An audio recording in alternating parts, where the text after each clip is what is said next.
Good evening, everybody, and welcome to the interview room from Utah. Karen and I are on the road, and as you can tell, we are in a hotel. So I'm not at my studio, but we want to be loyal to our family here at the interview room and all of our friends and all of you who have supported us over the years. We are so grateful to each and every one of you. And oh my gosh, I mean, the last couple of days have two things. I mean, from the bottom of my heart, our prayers, Karen and I and our family have gone out to Charlie Kirk and his sweet wife. And I know there's a live vigil going on right now in Washington, D.C., and tens of thousands of people are watching and from around the world. And hello, Betty from South Wales in the UK. We're so grateful that you're with us this evening. And each and every one of you, I'll tell you, I don't know about you, but this has really affected me to, one of the worst case scenario situations in relationship to, free speech and just everything that's been going on, not only in America, but around the world. So a couple of things we're going to talk about tonight. We've had a great opportunity to get out, be in the field. This morning, we were up north uh, in the Logan area where a lot of those photographs were taken in the alleged shooter's Facebook, on his Facebook page.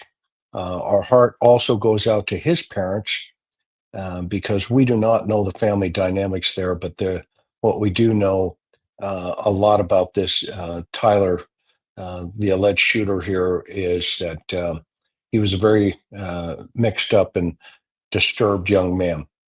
And we're going to get into some of that. We're going to take you behind the scenes. Karen and I had an opportunity to go to UVU today. There was a makeshift memorial that was there at the Utah Valley University campus. What a beautiful campus as well. I mean, it's a huge campus. And we're going to show you the inside track on where the suspect was, where he came down, a little bit more about the rifle and a little bit more about him that we've learned. The other day, we went to his house, one of about 50 plus media outlets that showed up. Karen and I, just by chance, I often tell her if I didn't have any luck or bad luck, I'd have no luck at all. But one thing I am lucky in is being in the right place at the right time when it comes to, criminal activity. And we were literally in the right place at the right time. We were the fourth ones there when people learned out who the shooter was, and we just happened to be on our way over to that area. But we learned a lot. We're going to show you some video of a memorial that keeps growing at the Utah Valley campus. It's sad. It's sad. We saw so many people there. And when we got there the other day, 2 days ago, the memorial was just starting to build. and now it extends, a considerable length. Um, Also, folks are leaving messages on um, uh, the sidewalks and chalk. We had an opportunity to talk to a lot of those folks as well, and so we also ran into eyewitnesses. One young man was approximately 25 feet when Charlie was shot from him, and he ran past the area where they pulled him out. And so we've also learned a lot about the dynamics of Tyler and his relationships, how that all is unfolding. And there's a tremendous amount of information that we hope to share with you this evening. That said, so I guess one of the things messages that we've it's very clear over the last couple of days. And it was really interesting watching some of the messaging coming in when Karen put up the video about being in front of the house. We are still divided in terms of our messaging. And I hope tonight that with all of the things that has happened, that is continuing to happen, that we become more galvanized in this condition that we all share together. I can't tell you how much hate I took from the online community. Now, obviously, nobody from the interview room, but the fact that people are still lashing out over an individual who only his power was the ability to communicate, and the fact that he had that ability, I think we all need to step back and realize he was killed for it. He was killed for his positions. He was killed for free speech, and that really strikes at the heart of America. And I was talking to some kids, 18 to 25 years old, uh, a variety of different personality types, and there are some were conservative, some were Christian, some were not Christian, some were not conservative, and a lot of them felt that this is a changing moment for the ability to maybe talk. But what was really interested is there are some, sadly, that felt this has galvanized them as much as it's galvanized those who adored and listened to Charlie Kirk. That's a sad state of affairs, I would submit to you, in the United States and probably in the world, because I know in the UK there were tens of thousands of people, if not more, hundreds of thousands that came out onto the streets in support of free speech and in the messaging of Charlie Kirk. And I know that happened all around the world. And so he was a force. He was a powerful force for good. And that's why I wore this flag tonight. You know, we can all be a force for good, but it is a choice. And one of the things that I'm going to show you tonight were were the choices that were made. Are they the right ones in relationship to the totality of what Tyler was hoping the result would be? I want to submit to you two principles tonight. The first being that we're all in this together. There is no right, there is no left, there is no Republican, there is no Democrat. We are all human beings. And the fact that I have shown over the last couple of days, real time, you know, pieces of this young man's life, people were hating me for that. And I guess that's the point that Charlie Kirk, in my opinion, was trying to break through. He was trying to break through this idea that says, look, you may not agree with me, you may not like me. However, my opinion is as valid as yours. And I've often said, and you've heard me many times on this channel, when we lose the ability to communicate, then just like any other time in history, they the human condition will move towards violence. And I hope that one side of our society is not already in that lane. We see the shooting of the CEO at the healthcare, the Luigi situation, and now we see this situation, which was very extremely violent. I think anybody, doesn't matter what side of the coin you're on, can agree. Witnessing that firsthand on live television or social media or whatever the event may have been is extremely disturbing. And I was very, very bothered by it because I had actually had situations where people have taken their life in front of me. And that event was almost a carbon copy of a situation that I had witnessed back in 1989. And it bothers me and disturbs me that the world had to see that as a whole. Because then I sit back and I ask, okay, well, why?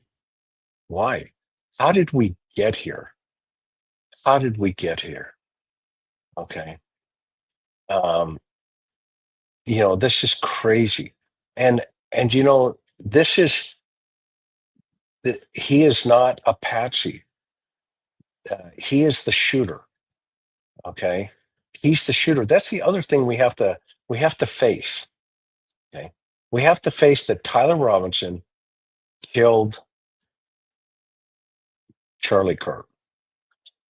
He's allegedly the shooter. He's on trial now, but it's reality. It's reality. And so this is the kind of thing that until we can come to grips with that as a society and as the ability to communicate without these conspiracies, I mean, this is just cut and dry. It is absolutely cut and dry. Okay. There's no question about it. And if you believe that, that's up to you. That's what Charlie stood for. Um, I'm, I am Charlie Kirk now in terms of my messaging. Everybody has a right to say what they want to say, but it doesn't make it believable. Okay.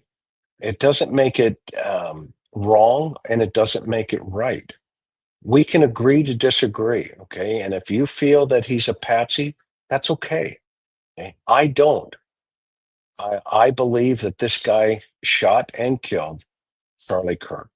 Why do I believe that? For two reasons. One, common sense. Two, eh, the evidence will show what he did. And so I went there to the place. Okay. And I'm going to answer this question right here. Practically speaking, how did he get 40-inch rifle into the scene and out of the scene? First of all, it wasn't in the scene. It was up on a building. Okay. That he climbed a set of stairs and got to the top of the building and laid down and shot him. And the second thing is he laid the rifle down on top of the building and then dropped the rifle to the ground, wrapped in a towel, and then ran across the street and placed it into the woods. What you're going to find out tonight may not sit right with you, okay? But the rifle belongs to his family. That there's going to be no question about that. Okay? Mark my words, and you'll become a subscriber one day in totality to the interview room. Okay. There's no question about it. Authorities have it. They have talked to his family. The family is cooperating, and the rifle in of itself belonged to a member of his family. Actually, it was his grandfather's rifle. Okay. So that is going to be a hard thing to understand for some people, but it's no different than Luigi walking down the street and shooting a guy in the back, and then people saying it's not him. Well, then who is it? If it's not Luigi, who is it? If it's not Brian Koberger, who is it? And who are the people creating all these conspiracies around these cold-blooded murderers? I think one of the things that the governor said in Utah that was very fascinating, he said at some point we all have to look into the mirror. And then we have to ask ourselves, are we the problem? Are we the problem? And I would submit to you the fact that I'm even talking about this and these types of comments appear, okay, I would submit to you, we've lost the ability sometime, okay, to think critically and to think linearly, to think about the big picture, not in bits and pieces. A generation of youth are thinking in bits and pieces. And I am here to share with you tonight some of the big picture. For some, it may be difficult. For others, it shouldn't be difficult. Charlie Kirk inspired a nation of youth like no other human being has done for a very, very long time in history. You know, Martin Luther King said, I have a dream. John F. Kennedy said, ask not what you can do for your nation, just ask not what you can do for yourself, but what you can do for your nation. And this was selfless type of thought process. Okay. We've reversed that concept, I think, in today's society. I've been worried about this. I've preached on it for quite some time. Okay. And we get this kind of stuff like this, where it's the reverse psychology, try to invoke a response. Okay. Well, this is the problem in our society today, and they get their 5 minutes or their 2 minutes. Okay. I've had people, call me recently. I had in one of the chat, they said, we're all fascists now. So I can't wait for that one to show up. I can't wait for that one to show up because I'm going to ask the question from now on. What do you hope to be the result? If you call us and other people that may not agree with one side of your thought process, which, by the way, it just tells us you're only using a piece of your brain. Okay. If you're only using a piece of your brain, what do you hope will be the results? What do you hope will be the results? Okay. And that's okay, right? Villanova, that's okay. Those are literally his own words. Okay, but what's the point? So he has an opinion. That's the point I'm trying to make here, and that's the concept that we're discussing here. Okay. You may not agree with it. That's okay. But just because you use those kind of words, are you suggesting that equals the death penalty? If so, that's what the governor of Utah was saying. Look in a mirror and figure out, figure out how to do it, right? Right? Figure out how to do it. Okay? Because we're all in this together. We are all in this together. And at some point, unless we figure this out, this is I don't think folks have completely understood. Karen and I have been on the ground for the last 2 days. We went to the place where he was shot. We went to the shooter's house. We went to the universities, both of them. The one where uh, Tyler attended for about a month on a full ride scholarship or a semester. We went to the university where he shot, and guess what? To the person, just about, there was a galvanized feeling that we're all in this together, and at some point we need to stop and we need to smell the roses together. It's not going to change anything that he's gone, other than it galvanized, like I said, when he was shot, the day he was shot.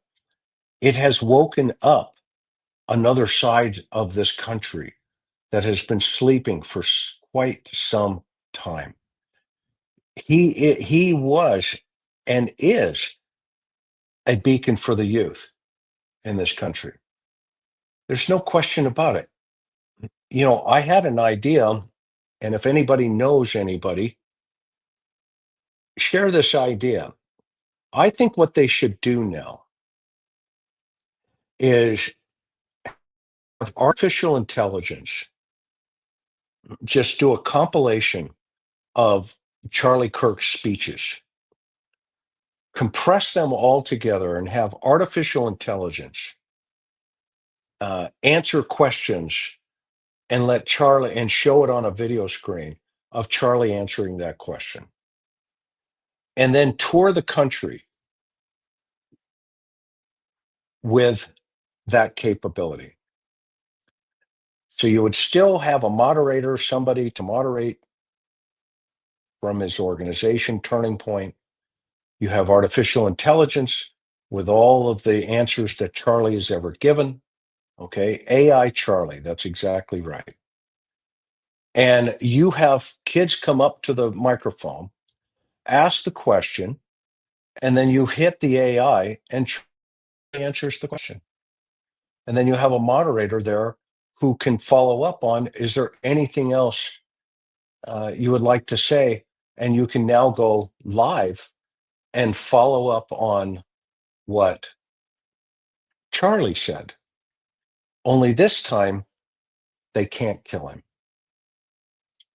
His voice will be heard through the eternities and through thousands of schools around the United States. And whether you agree with him or disagree with him, you still do it on a college campus. Only this time you're going to argue with the AI and then the moderator, whoever that person is, in the human form, and let the debate continue. So we'll call it Charlie Kirk 2.0. And I hope they put something together, okay, that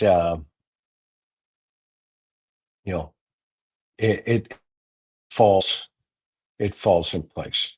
Okay, so let's go on a little tour tonight. I want to first take you to the university, and Karen did some amazing camera work here, and I want to talk through the idea of what we saw there. It was extremely moving for just being there. You could feel the presence of something very different, very divine. And it's interesting that he started off that day, from what we've learned, complimenting so many people that have come down there from various religions, and he brought it to the attention that half of his staff were from Utah, and I guess they were Mormons, and half of his staff were evangelicals, and he was just excited to be there with that principal on that university campus. And we are now seeing this amazing outpouring of people showing up and putting flowers and messages. So let me show you some of that.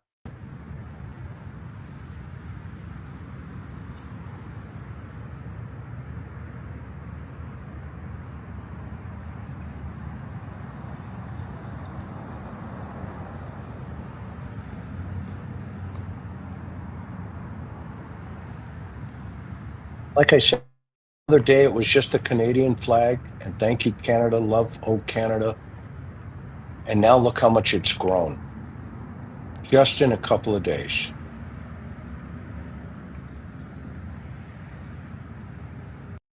So this is an interesting principle, right?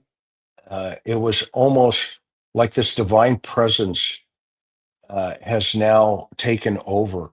And there are so many prayers notes inside of these messaging and the flowers and stuff. But look at all of the American flags. That's what really stuck out to me.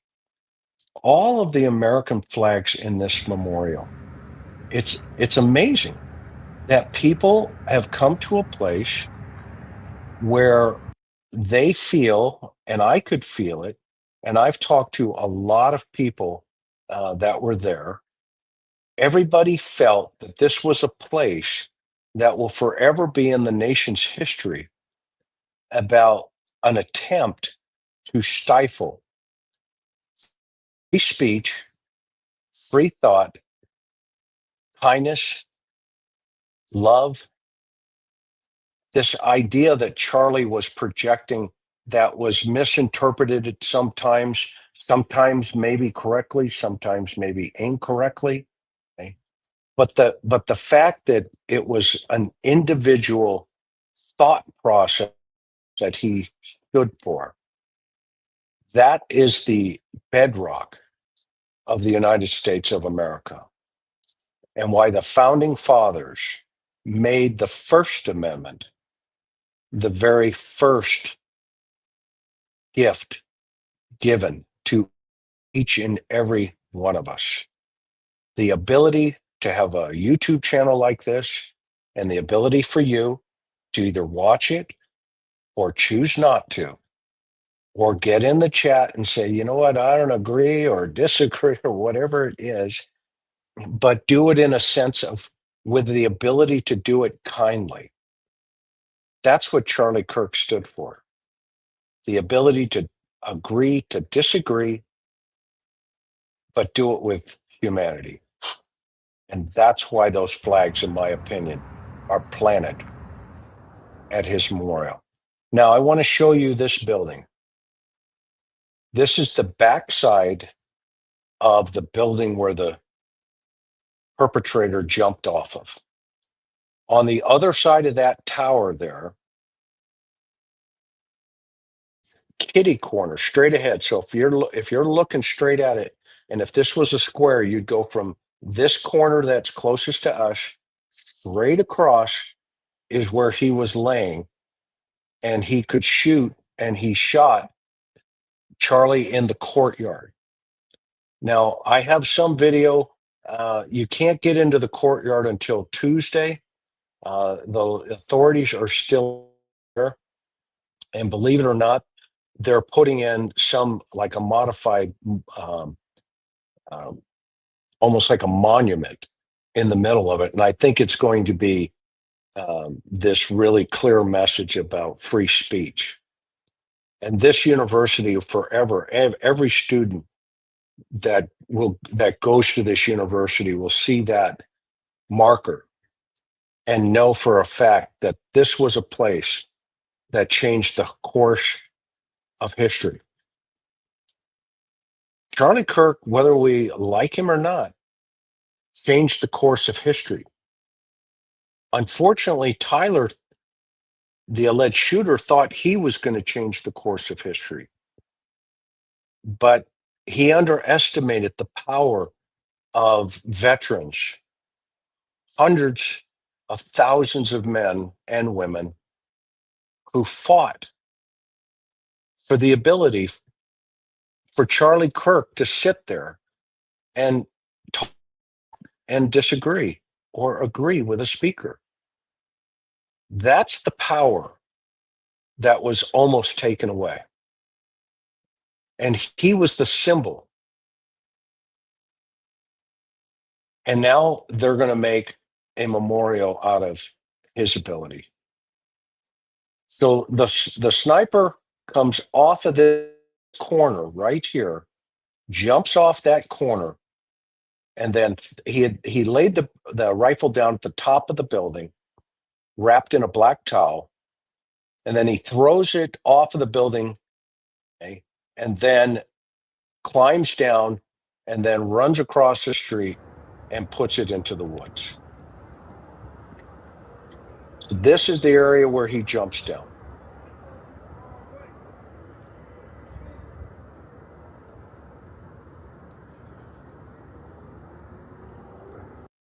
And let me say something about the gun. This is going to disappoint a lot of people. I have from a very reliable source. I spoke with the undersheriff out there, uh, and he told us, some things. The rifle belonged to a family member. You're going to be really disappointed to hear that in the long run, based on, I don't see the rifle or that. There are a lot of videos out there that law enforcement has that clearly show that rifle. It clearly shows that it was also hidden in the woods, and I'm going to take you to where it was hidden. And because he anticipated coming back to get that rifle, because it had sentimental value to him. And this is kind of a mystery about his friend and his partner, in my opinion. And I won't go. I'm not going to go down that road right now because I don't know if it's factual in nature, and I'm not going to deal with anything other than facts.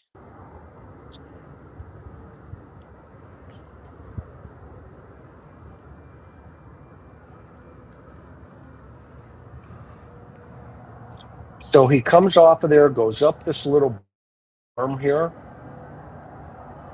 You can see the authorities still had it blocked off.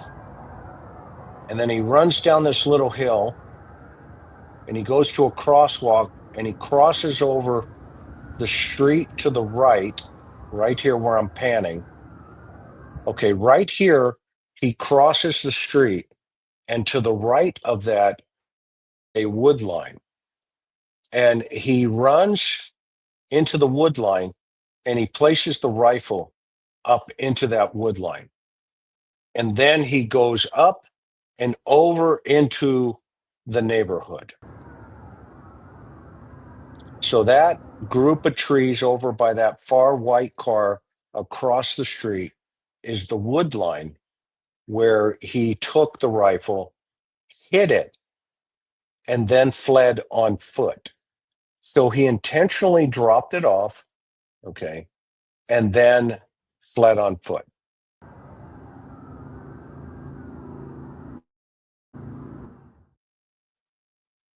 Here's another close up of the start of the memorial.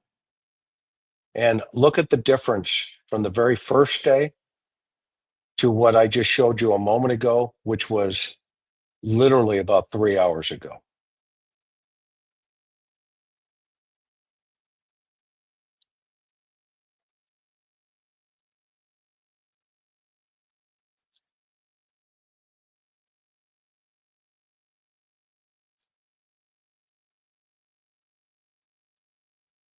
Okay, that's a great question. So the information that I know is he showed up about an hour and a half before the event.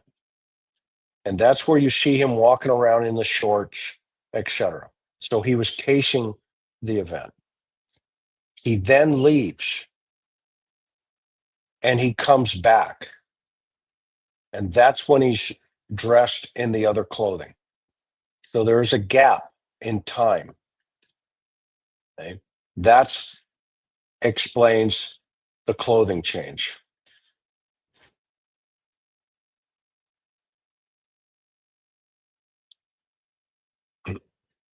This was like 2 days ago.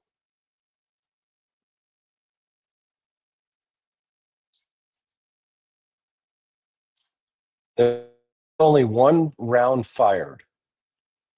The shell casings that were recovered were cartridges that were unfired that had all of the various type of writing on them. This gentleman right there was crying. These are his children. This was extremely powerful to stand there and look at this. It was pretty amazing. Obviously, this is a watershed moment for these children. They don't realize that this was an assault on their future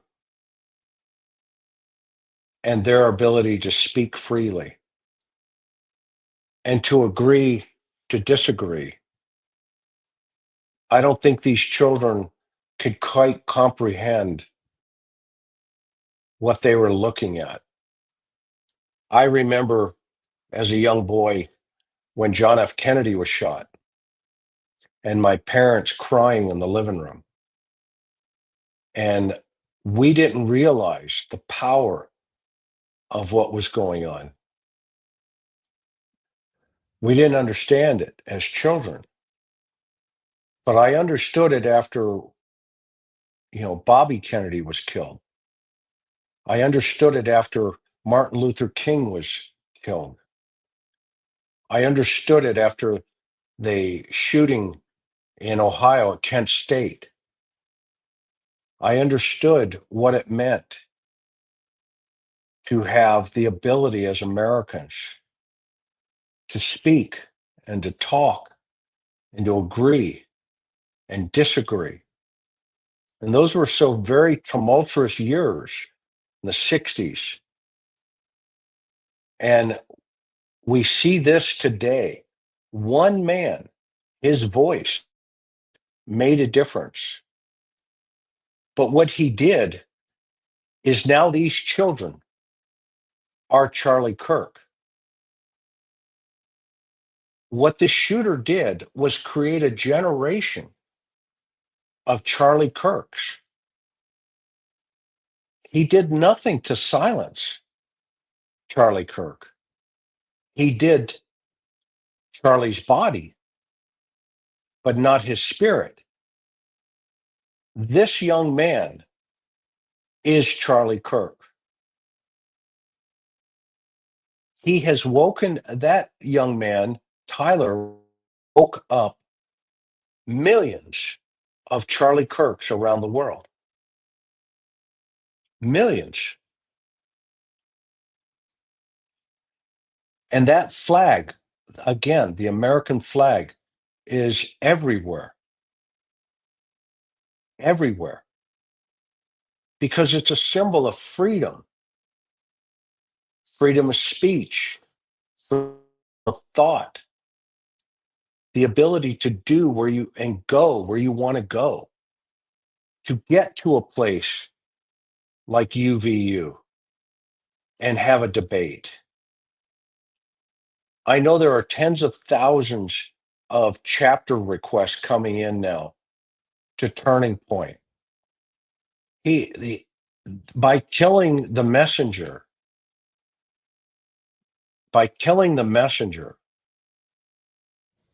he created a movement. He created a movement. And here's a great example. Thank you, Frenchie's mommy.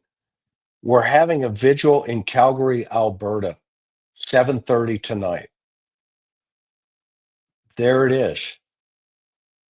And that's what's happening that Karen and I experienced over the last couple of days up here in Utah.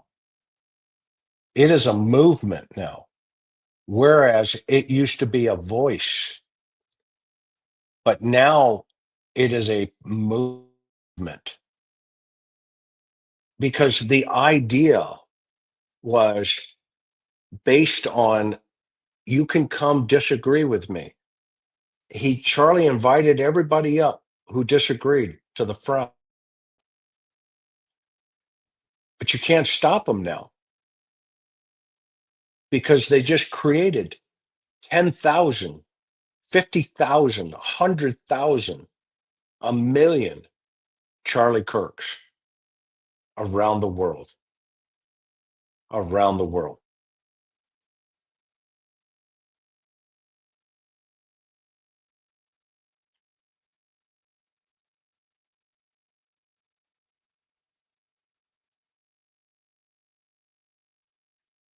This is the neighborhood that the suspect was seen on the Ring doorbell after the shooting and before the shooting. So we took you down these streets to show you what the neighborhood is like. It's a very well established upper middle class neighborhood. The suspect came up over the hill. There's a house with construction here, and the house to the left of it is behind that house. Not this one, but this one here on to the right. That is the tree line below there where the rifle was hidden, where the police and the authorities discovered the rifle. If you go up that hill, and I have some still photographs I'll show you, there's additional police tape up there where it looks like the authorities had discovered where he had probably ended up running up that hill. And this is the front side where he came out onto the street. And this is where some of the ring cameras start catching him. That's the area through the yards.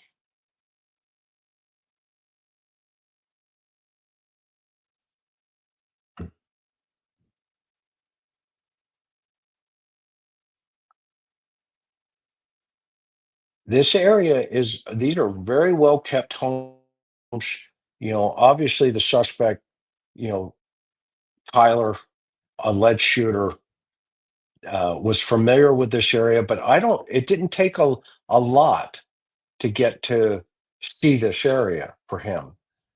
Uh, and so this is one of the things I've been thinking. We now know about this relationship with this other young man that Tyler was engaged in or engaged to terms of relationship. Okay, so I've asked myself a question. Okay. That young man, according to the news, according to reports, identifies as a transgender and that he was in a transition to become, female anatomy.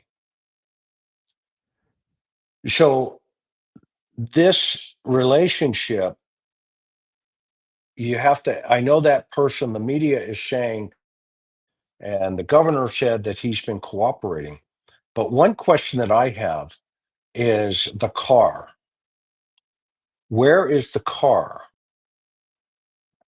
during all of this?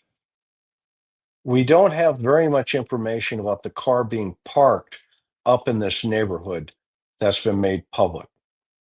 So that tells me the FBI is probably getting the electronics out of that vehicle that was recovered. And here's going to be one thought to consider. If in fact that car during the shooting is moving, okay, during the shooting, now, if it's moving around, then there is a contact point, okay, where the shooter and whoever's driving that car reconnect. I'm not saying that's what happened. Let's make that clear. What I'm saying is we've not heard about the car outside of the shooter getting back into the car and going to St. George, which is about 300 miles away, approximately 5.5 hours. I just drove it today. I was at the university and I just drove to St. George, and that's where I am this very moment in the hotel. But here's the point. If he's dropped off, remember he comes back after being there the first time. And if he's dropped off, then remember he tells his roommate, it's reported that he's telling the roommate, go get the rifle. I believe he's telling the roommate to go get the rifle is because it has sentimental value, i.e., it belongs to a family member. Okay? That rifle belongs to a family member. I know that from very reliable law enforcement sources. So if that's the case, then is he also driving around post shooting, waiting for him to come back, Tyler to come back? I don't know. That's just a question I have. This is the neighborhood. His roommate is cooperating.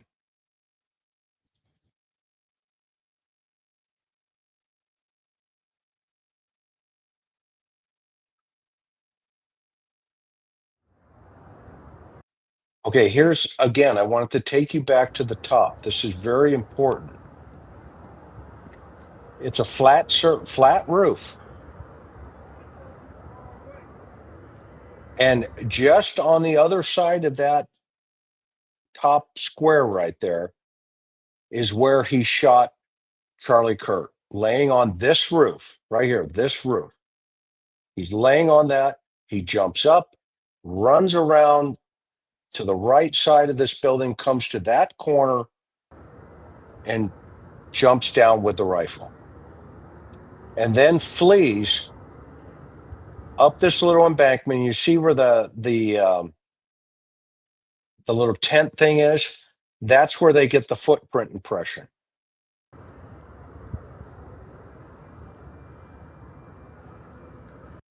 And you see where the cones are? I think that's where the rifle hit.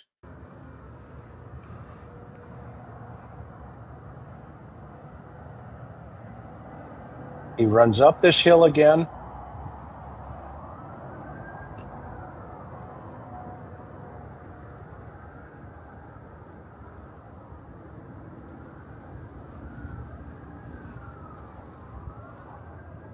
Goes down to the curb and to the far right where that far white car is, runs into those woods and drops the gun. And now this is the vantage point from across the street where that car was, looking back at the vehicle. And to the left of this photograph is where he hid the rifle up into the woods. Now, there are a tremendous amount of cameras on the campus here that captured all of this. They saw him go up into the woods and then come out without the rifle.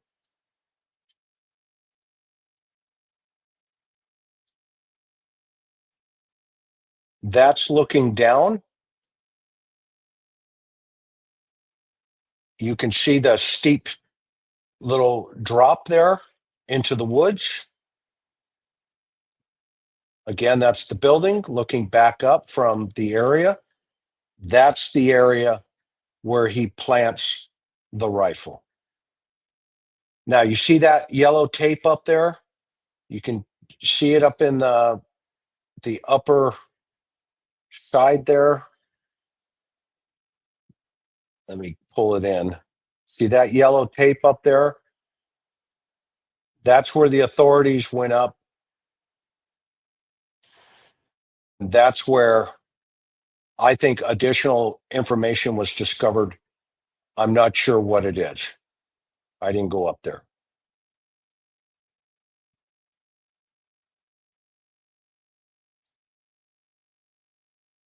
But this is where the rifle was. There's no question about it.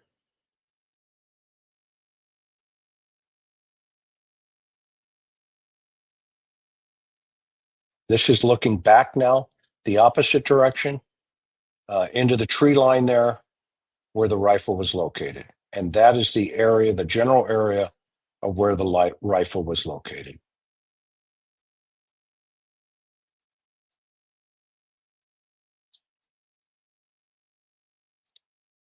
And that is across the street from where he jumped off and ran across the street, like we were just talking about. That is the building that was shot. This is a general. This is his house in St. George. That's that car, the Challenger. I don't know if that was the actual vehicle, but it was a Dodge, and the authorities had reported that he fled in a Dodge. Now, this was before the authorities had hit the house with a search warrant. Karen and I happened to be in the area, um, and we drove by the house. There were already 3 or 4 media folks camped outside of the home. I mean, people were like, "Why did you go by and the house?" We didn't harass anybody. We didn't bother anybody. We took pictures of the house as part of the story. Okay, by part of the story, as part of the story. So, um, you know, it's a very nice neighborhood. We went by, talked to, um, or went over by a school. Neighbors were out talking to everybody, not just Karen and I, but actual. I think the Guardian was there. Uh, the Mirror was there from UK. I mean, these people were all over this house long before Karen and I ever showed up. Okay? And it was interesting because they were talking to the neighbors, and then we were listening. We were standing there listening to what the neighbors were saying, and they were saying this is an amazing family. The father, the mother, he has a younger brother. The parents, my opinion, are as much as a victim of the totality of this problem. They're a church-going family. The son was kind of going wayward within the last 4 years. He had a full ride scholarship to Utah State University. Uh, he was up there for 1 semester, and then decided to drop out and obviously go to a technical school, I believe, to become an electrician. His father is not a law enforcement officer as originally thought. His father's in the construction trades, and uh, apparently his son got into some stuff that started making him think differently, and it had swayed his political opinions. And then he got involved in a relationship with a young man who was transitioning to becoming transgender female, and it just all went to hell. His life was falling apart.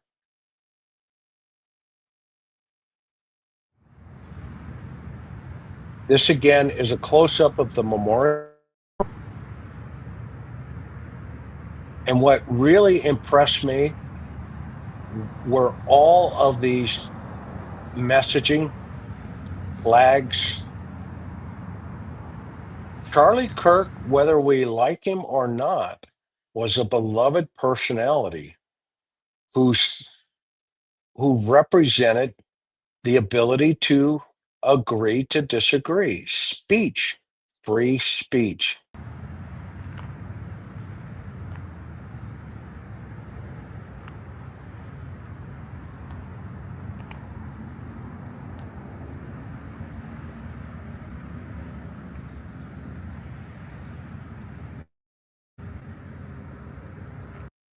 See, again, I'm just absolutely blown away. We were blown away by the amount of American flags that showed up at the memorial here. It's just mind blowing. And the national flag for any country is showing up at these Charlie Kirk events because what he's standing for, and he's telling the world it's okay to have an opinion, whether it's right or wrong, agree or disagree. It's okay to have an opinion. Okay. And for some reason, this shooter had issues with that. And that is a direct shot at every American, every human being in free countries around the world. When you shoot the messenger of free speech, you create the message of free speech. You create millions, if not hundreds of millions, of Charlie Kirks around the world who want free speech. That's what this is about. It's bigger now. It's God is sending a very clear message to the world. It's big. Charlie was my son, one of many. Well done, thy good and faithful servant, Charlie Kirk. It is a movement beyond understanding now. Thank you, Katie. From New Zealand. See? Thank you, Amy. This this is exactly what's going on here in this world. Thank you, Joel.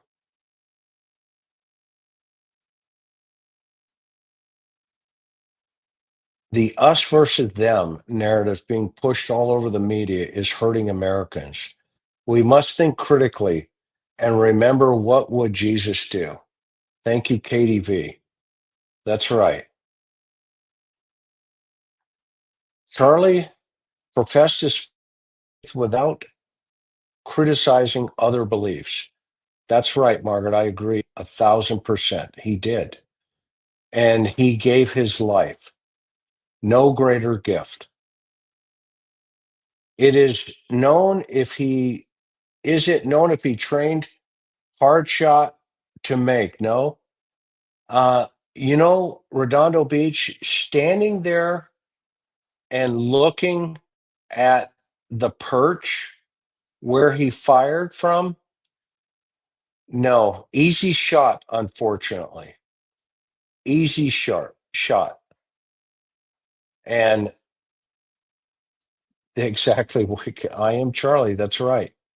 Easy shot, unfortunately. It was probably 150 yards, but it was a straight shot. It was about the height where he was. He had the high ground, and he just shot right over.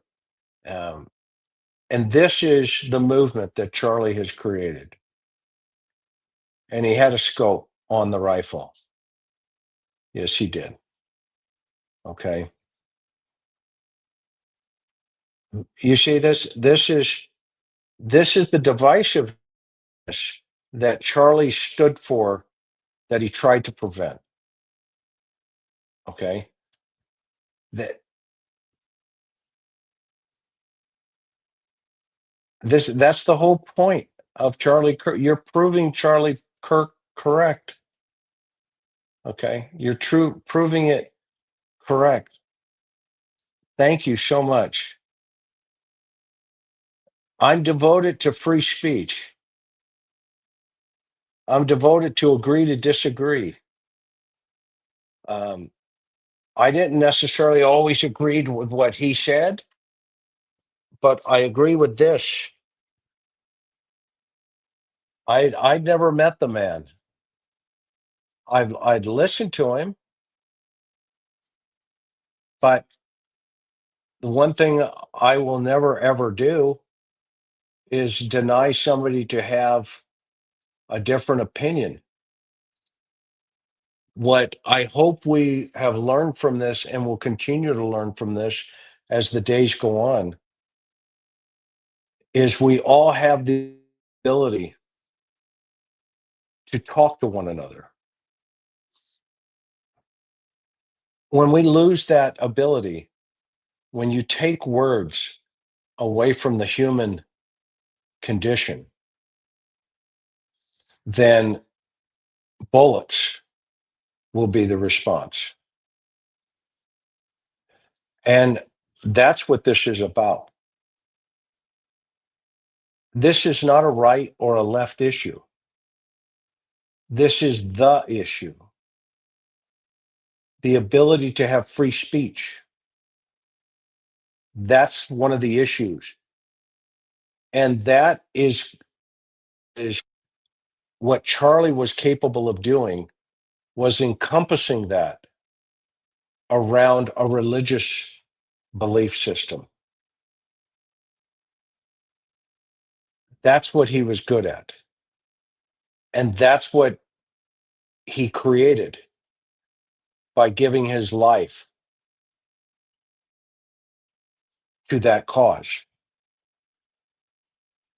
For the ability to stand there and say, you know what? There's something here.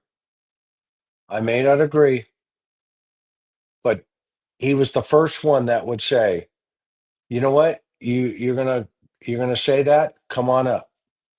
Get in line. I want to hear what you have to say. And he was shot for that. That shot hit you, hit all of us. And that's a wake-up call for the world. That is a wake-up call for the world.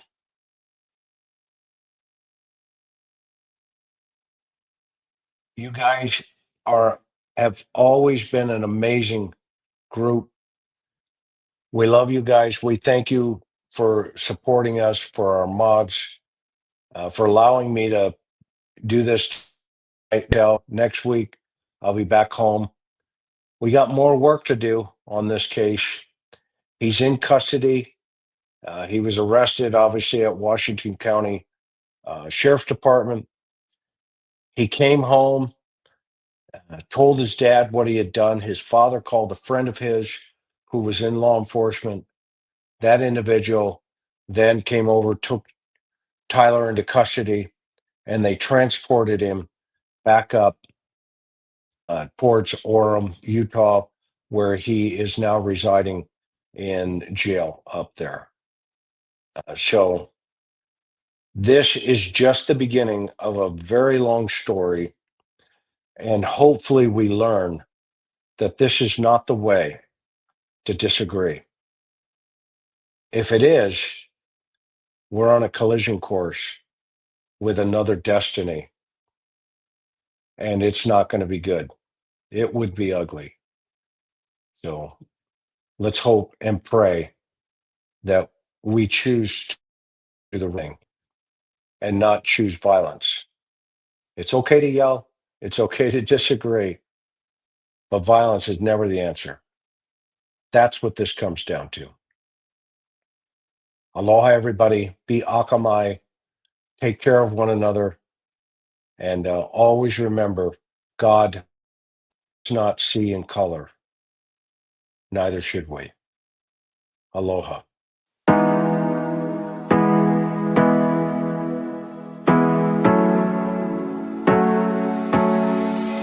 Hard working every day, I'm stressed out 24/7, babe.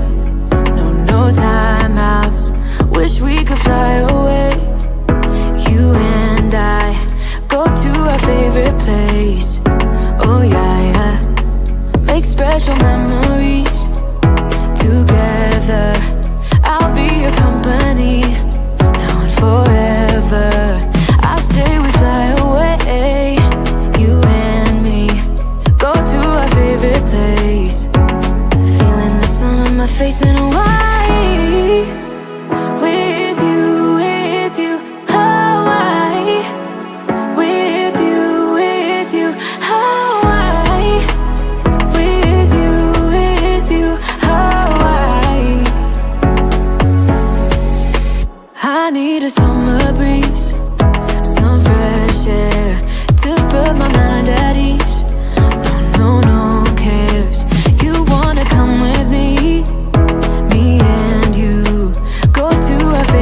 retreat. Are you ready now? We jump on a plane now, we're taking away. Yeah, we're taking away. Don't hesitate now, we're taking away. Yeah, we're taking away. We'll never come down, we're going away. Yeah, we're going away, you and me. Feeling the sun on my face in a while.